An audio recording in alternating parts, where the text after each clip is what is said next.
Bien, écoutez, je suis vraiment ravi. Effectivement, j'ai un vol ce matin à 11 heures qui m'a pas permis de passer physiquement.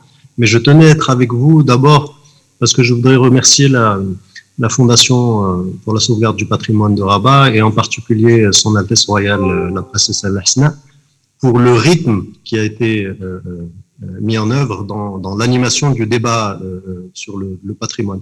Et je vous assure, c'est quelque chose de très important parce que le fait de disposer d'un think tank, en quelque sorte, qui puisse jouer ce rôle de creuset, d'agitateur d'idées, ça permet d'abord d'avoir un débat qui a un écho non seulement à Rabat, mais aussi un écho national, parce que toutes les autres villes au Maroc regardent et suivent ces débats, et aussi un écho international. Et je crois que ça convient très bien avec la vocation de Rabat, qui est celle de ville lumière, capitale de la culture et donc du patrimoine.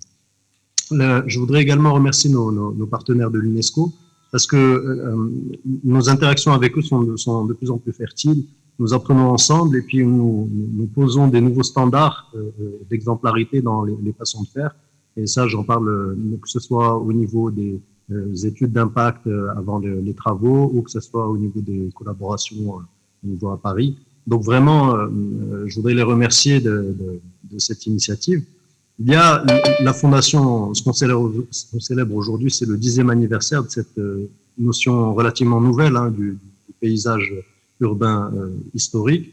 C'est une notion qui dépasse les frontières physiques de la notion de centre urbain ou de centre historique.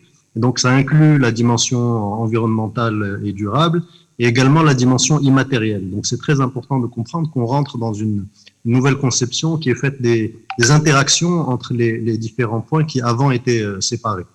Donc le fait de les traiter comme ça et d'avoir une nouvelle notion qui dépasse les frontières, je crois que le bien de Rabat qui a été classé en 2012, c'est-à-dire une année après que cette recommandation pour la prise en compte des paysages urbains historiques ait été faite à l'UNESCO, dans les orientations de mise en œuvre de la Convention, je crois qu'on était dans cette nouvelle génération de biens classés, même si c'était encore récent, donc il y a cet apprentissage qui est en train d'être fait, il va y avoir cette imprégnation de cette notion de paysage urbain historique à Rabat, mais aussi dans tous les autres centres urbains historiques qui ont été classés au Maroc au fil des années. Et donc je crois que le travail qui va être fait aujourd'hui, et puis ce débat que vous avez annoncé houleux, va être vraiment salutaire. C'est important qu'on se dise les choses en face et puis qu'on puisse progresser ensemble et qu'il y ait ce protocole de confiance. C'est pour ça que je vous dis, le débat, l'agitation d'idées, c'est vraiment primordial dans ce domaine où les choses sont encore mouvantes, en voie d'être définies scientifiquement. Je voudrais dire aussi que les précédents ateliers organisés par la Fondation ont produit des effets.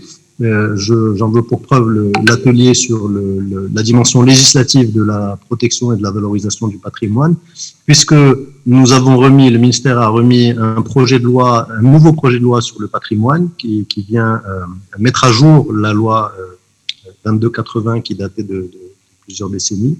Et notamment dans ce projet de loi qui a été transmis au SGG, il y a des dispositions qui prennent en charge cette notion du paysage urbain historique.